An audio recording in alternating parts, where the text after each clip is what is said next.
Well, thank you for joining us on Perspectives with Asima Silva. And of course, we're coming to you on the People's Channel, WCUW, right here in downtown Worcester. And if you were with us last week, you know that our guest is a teacher at the Al-Noor School. Now, one of the things that he said last week, Asima, and that we're going to pick up on here, so 15 years old, and he's going to St. Mark's School. Now, St. Mark's has a St. Mark's. So it has a religious connotation and has this Episcopalian background. And that is when he converted to Islam at the age of 15. Now, also being an Episcopalian, and Father Gordon Hutchins was a great man, and going to Camp Bement, I think that there were times when, the good Father and others would like the young people and the people who went to camp, or I went to St. Paul's, hey, is there anybody out there who sort of, has that calling, and what is it that they are responding to? You had it, perhaps not in the way that some people when you were growing up would have thought that you were going to have it. So Asma, I'll turn it over to you, but I think this is going to be a fascinating story. Yeah, I mean, we were so fascinated by the story last week. So, we have what I call him, Brother Hamzah, but also known as Hamzah Henshaw. If you're going to look it up, please Google his name for his previous company that we talked about in the last show. But what was most interesting is, at the age of 15, finding another religion. I was thinking about, as he was talking about it last week, I don't know if at the age of 15 I would have been mature enough to consider or think about some such a philosophical, theological paradigm that would motivate me to convert. But I wanted to have this story shared and find what was it? What was it at the age of 15 that made you rethink, your teachings? Right. Well, I think you have to hear the story before you imagine how philosophical or theologically motivated I was. In fact, I would say I found Islam through my stomach. I've told the story many times, so there's lots of different avenues. But essentially, as you said, I went to St. Mark's School. So St. Mark's is the school that my grandfather went to and my father later went to. And so it's a big Henshaw family tradition. So I arrived there in 1992, ninth grade, or third form as they call it. And I'd gone to Dexter School before that in Brookline and so on. But this was my first time away from home, living in the dorms and so on. And so on Parents' Weekend, which was in October of 1992, many of the boarding students, their families live far away, their families fly in and so on. Mine had just driven up. I grew up in Dedham, so my family had come from there and then had gone. So I was feeling a little lonely, forlorn, sort of walking through the dorm. Everyone else is off with their parents. And I smell this delicious smell of Indian curry. I'd always been sort of attracted to food and especially sort of more ethnic food and so on. So I started following my nose through the hallways until I got outside this one particular door where the smell was strong, and sort of accidentally on purpose I sort of fell into the room, and. So one of my classmates, who's now become one of my closest friends, Nabil, he was sitting on the floor with his cousin, and they were eating goat curry, but they're sitting on the floor and eating with their hands in this sort of traditional way that they often do in South Asia.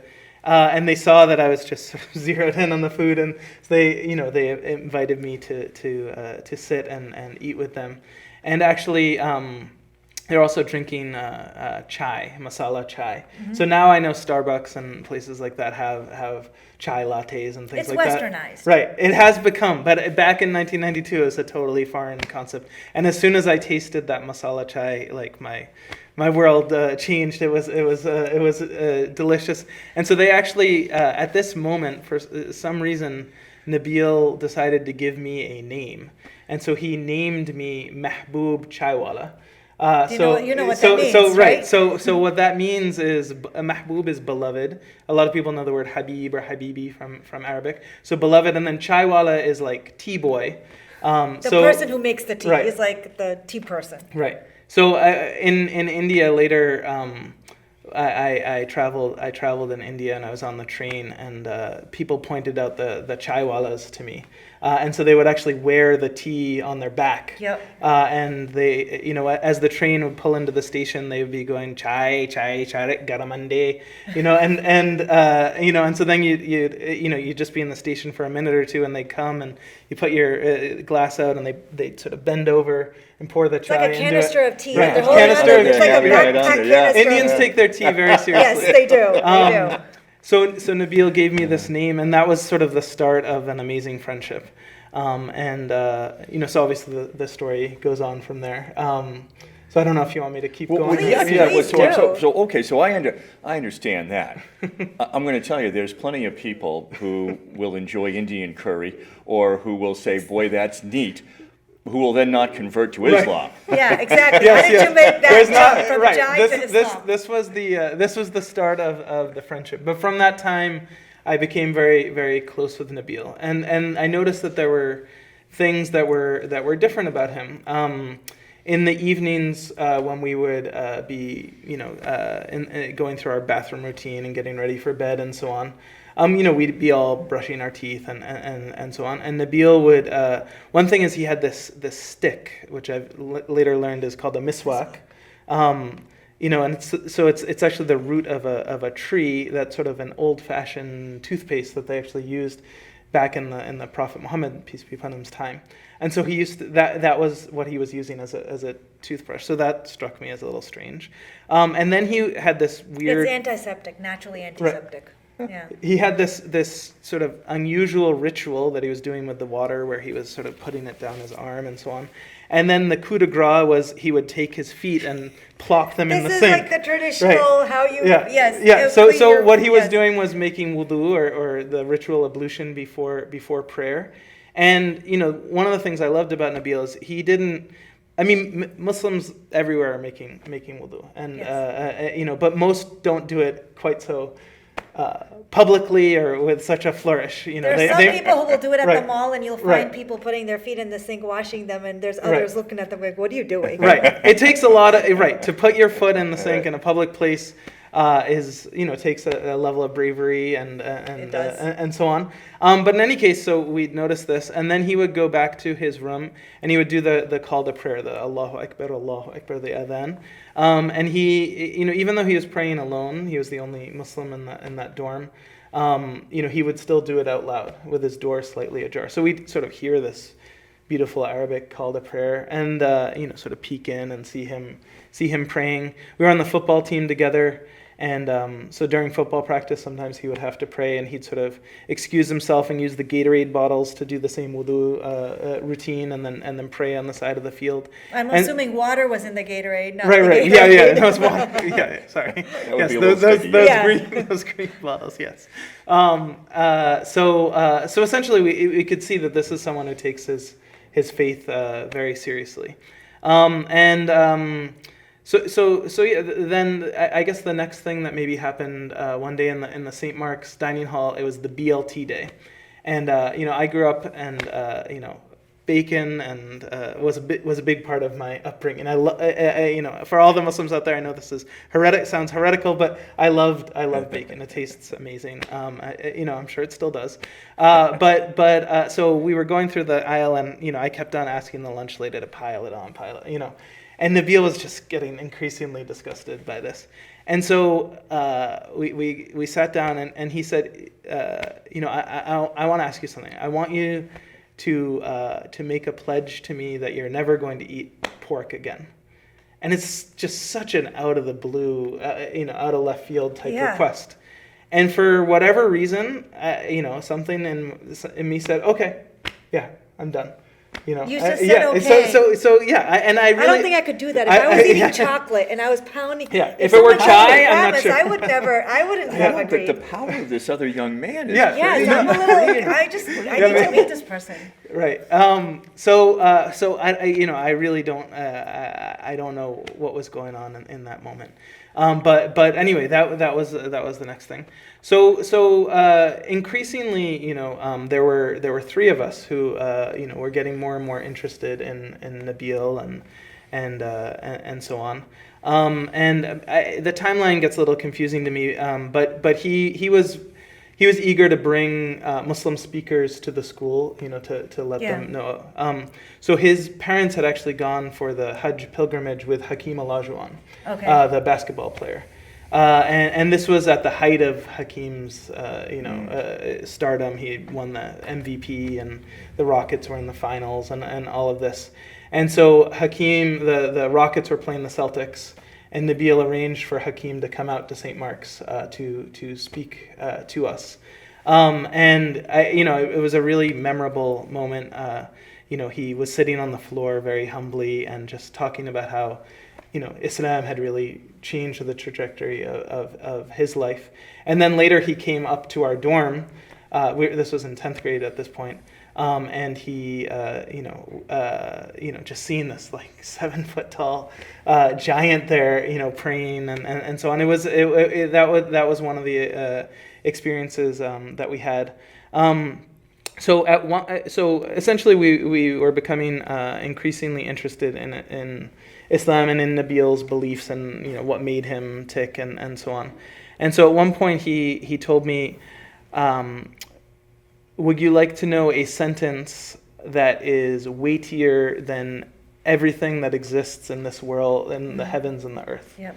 So again, a very unusual question to be asked, of a 14, 15-year-old.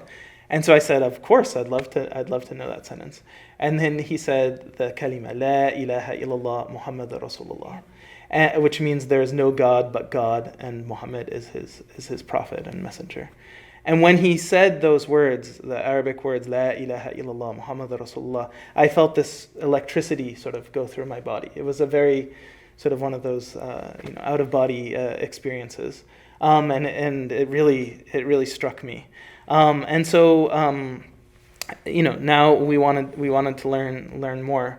And so what we used to do is in boarding school there's lights out, and you have to turn your lights off and so on. But on the weekends, the dorm parents would eventually go back to their apartments and go to sleep and so on. So we'd wait until the dorm parents had gone, and then we'd sneak out of our room. But instead of doing the usual nefarious things that people do in boarding school, we were sneaking over to Nabil's room, and he had all these different books about Islam. One of them that I really remember was called The Spectacles of Death. Yeah. And it was this book about what happens after you die. And obviously the knowledge of us as humans is finite, and we don't, that's the big open question that humans have: what happens after we die? And this was a book that was going into the precise elements of what happens after this, and it was just fascinating and so on. And so I was becoming increasingly interested in this. Just through these long conversations, and again, there were two others, who were together in this group, and so then eventually Nabil invited us to a gathering called an ijtima in New York City. So we drove down to New York City, and this was a gathering of Muslims who were sort of spending time, what they say, fi sabilillah, in the path of God. Right, and so there were hundreds and hundreds of people, and we arrived in the middle of the night, and it was just this, crazy experience. There were all these men with big beards and so on, snoring in the mosque, and I'm just lying there like... It's a big camp, practically a big camp for Muslim men, is what it is. And right, it was a totally foreign environment. I'm lying there trying to fall asleep, and then at like 2 or 3 in the morning, I see some of these guys wake up and go and make wudu, and then they're going and they're praying, and they're just praying, with sort of a fervor and humility that really, really struck me.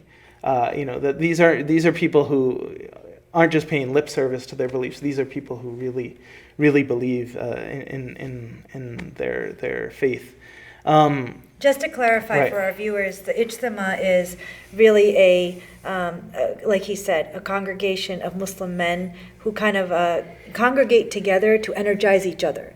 So, because with like Western media and stuff, when people Right. say Muslim men gathering Right, together, right. they get a Oh, little, yeah, they get a little paranoid. Right, right. It's really about just reminding themselves of God and Right. prayers and how to be more energized Well, with their faith. so far in very Dead Poet Society of you, right? I mean, Yes. we're going to sneak out of our room, as you said, to go and read and, Right. expand and open up. I'm also struck by the fact that I wonder what his parents thought about, like, how did he end up at St. Mark's? And it's interesting that he had such an impact Not on every you 15-year-old and is others. that religious. And I wonder if his parents were thinking, oh my gosh, our child's going to come back and he's going to be an Episcopalian, and what are we doing by Right. sending him to St. Mark's? That it would have gone the other way, that he would have been the one Right. who would have been influenced by so many others around him in the culture of a school that is, as you said, 3 generations for your family. Right.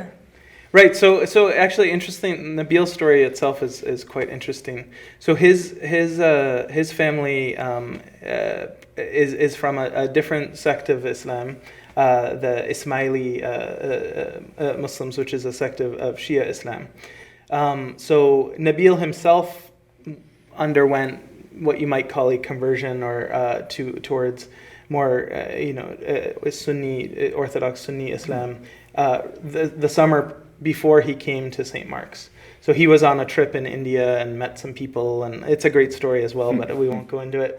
But so he had somewhat of a convert, and I think that is where his religiosity and this I think it's not only that he was religious, but he was very generous with his faith. That he displayed it. There was a generosity, and when we go down to the pizza place, he'd do that thing which now I see Muslims always do. He'd sneak out and pay the bill when you weren't paying any attention. Yes, it's very Muslim behavior. Right. Which is, you try to pay for everyone Yeah. before someone else can Right, get to the exactly. paycheck. And that part is very nice, but I have to say, although he had a profound effect on you, there had to be others at this school with this culture in which this dude's washing his feet. This guy's leaving the door open with He's the crazy. prayer Right. going. What is going on? I mean, did he have a hard time? So I think he has a very charismatic personality, and it's hard to be mad at him. He later he was elected as the head monitor of the school, and he also went off to Harvard, and he was and at this point in his life he's incredibly successful in business, and went to Stanford Business School, and is a very, very successful person. So it's hard to really hold him down and so on. People recognize something extraordinary I in him even think at so, that age. exactly. But my family was very comfortable with my conversion. But some of ultimately 3 of us ended up embracing Islam. And one of the other boys, his parents were quite surprised and frustrated, and reached out to the school and said what's going on? they sent their kid What's to their going on school here? for This a isn't- purpose, Exactly. and This they isn't didn't what we the expect. opposite. And there was some efforts by the reverend of the school to help maybe try to reintegrate us into the flock and so on. But that sort of quickly changed. She ended up leaving, and a new reverend came in who was very, very supportive of us, and gave us a place for the Friday prayers and so on. So it definitely caused some ripples within the St. Mark's community. Has that attracted to this day more Islamic students to come to St. Mark's? That's a good question. I actually, one of my clients who I just met with yesterday is a student at St. Mark's, and her whole family has gone there. But I don't think there have been an unusually large number. Yeah. I don't know that we started a trend. Maybe our own children someday. But a lot of Muslims do, you will find, go to Christian schools because the philosophy and theology are similar. So if they're going to choose a private school, most of them do lean towards a Christian school. But another curiosity actually, you were at the Jamaat. What was your impression? What was the aha moment? Like, when did you say, aha, this is it. This is the religion I want. Right. So I would say that, again, it's sort of around food, but then the next morning, they have the morning prayer and so on and a talk, and then it was time for breakfast. And the way they do it is they lay out what they call the dasturkhan, the big thing, and you're sitting on the floor. Yeah. And I just looked around me, and I can't remember exactly, but there was like a Nigerian right here, and then a Pakistani here, and then an Arab guy here, and an African American convert over here. And it was just we're in the shadow of the United Nations, and I'm seeing, it was sort of like one of those Malcolm X moments. Malcolm X had this sort of moment when he was at Hajj, that he saw that this religion really unifies all of humanity. It wasn't a religion just for Arabs or something like that. It was really something for everyone. And so when I saw that, and it really resonated with me. I can't say, I think everyone has their own experience and doorway to Islam. I don't think I thought through the lifelong implications of this. I don't think I was an expert in the theology and so on. But just something about it really, really clicked with me. Being around Muslims, seeing their generosity, seeing their faith. I always had a belief in God. It was always something, that when I had been Episcopal and so on, I'd known that God existed. I was always confused by the Trinity and the three and one and three, and some of those concepts, and Islam was definitely a little bit clearer to me, very clear monotheism and so on. But I don't think I was really thinking about all of those things. It was just sort of, at that age, you're following your heart. Right. I think that's one of the amazing things about being 15. You don't think through the implications. I don't know if it's amazing. But you were able to, but also now it has led you on this life path. What's different about your story than some others who have come on, told their stories about how they came to Islam, having started or been, brought up in another religion, is that you found it right away, as opposed to many who would say, there's something lacking, or I'm still searching for something, or I want to find more, and they go out on this quest and they're trying different religions, or they're reading about different religions, and then they come upon Islam. You really, through this meeting, now do you go back and think, hey, there was a purpose in I'm going to St. Mark's, he's going to St. Mark's, we're put in here together, there was some sort of a divine plan for how all of this came about? Right. I mean, I think there's a divine plan in everything, and us having this conversation right now, I think ultimately, it all works out. Maybe you'll get my kids into Ivy Leagues. That's a divine plan. yeah, exactly. Right. But for those who weren't with us last week, that is something that you are doing now. We're going to have you give that website again in a minute. But yes, go ahead. Definitely, and later coming back to Southborough, teaching at Fay right across the street, and there have been so many sort of echoes of my experience, and again, with the benefit of hindsight, you can sort of stitch together a narrative of how it all happened and why it happened. But I became Muslim there at 15. I was at St. Mark's. We had very, limited contact with the outside Muslim world, very little knowledge. Nabil himself was not a very knowledgeable Muslim. He had the faith, but he didn't, know that much. So I think, as we went through, obviously being a teenager, you're drawn in other directions as well, right? There are the more traditional things that entice Muslim or all boys and girls and so on. And so I don't, I wouldn't say that my faith waned, but definitely my practice of Islam, it wasn't sort of rock solid from day one. Yeah. And it's a process. And so after St. Mark's, I took a year off between St. Mark's and Harvard, and I actually had an amazing gap year where I traveled around the world. I got an around the world ticket, and I, just flew west and spent 3 months in Nepal and time in India and backpacking all over Europe and so on. And then, I think my first couple years at Harvard, I really had sort of a double life. I even used two different names. My given name is Marshall, John Marshall, but I always went by Marshall Henshaw. And then my Muslim name at that point was Mahbub, as I shared before. The Hamza came a little bit later. That was sort of a name change after trying to teach students with the name Mahbub. That turned out to be a challenge. See where that would be problematic. Yes. Exactly. And so I was able to. It's an old name. Nobody really names their kids that name anymore. Yeah, it's but so becoming so at Harvard I really when I was with my roommates and non-Muslim friends I went by Marshall and led a lifestyle that would map onto what you'd expect of a high school college student. And then with Muslims I'd go for Friday prayers and so on. But that sort of cognitive dissonance of not fully embracing the faith started to eat away at me. And I decided I wanted to go to Egypt to study. So my junior year I ended up going to Egypt, and that's where I would say I had a second conversion to Islam, and which was and that was in the year 2000, and that's where I really made the commitment to take this as a way of life and so on, and that's sort of what brings us to where we are today.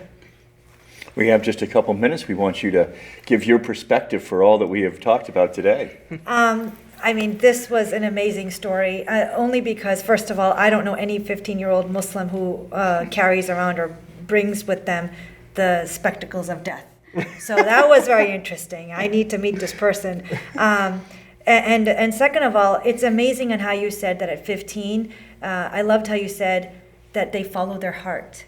And I think that, we need to learn that about our own kids in this day and age, allow them to take those risks and follow that heart. And what a wonderful reverend that you had who allowed you guys to kind of embrace what your heart was telling you guys, instead of trying to, like you said, bring you back to the flock or force a certain theology upon you. And I think a lot of people, and that's the process of us learning and integrating and understanding each other. But thank you so much for sharing that particular story. I know it's a personal story, and I hope that our viewers get motivated by the story of how you had an open mind, even if it was curry and chai, which I think you should write a book on. Curry and chai would be a great book. And if you do, please let me know that I titled it. Give me the credit. I'll give you credit. But in any case, I hope the viewers really enjoyed this story and allowed themselves to also have an open mind, have some curry and chai, and explore other religions, other cultures, just so that we can live a much happier and more integrated in a more integrated society. I hope you enjoyed our show today, and please watch again on Perspectives with Asima Silva.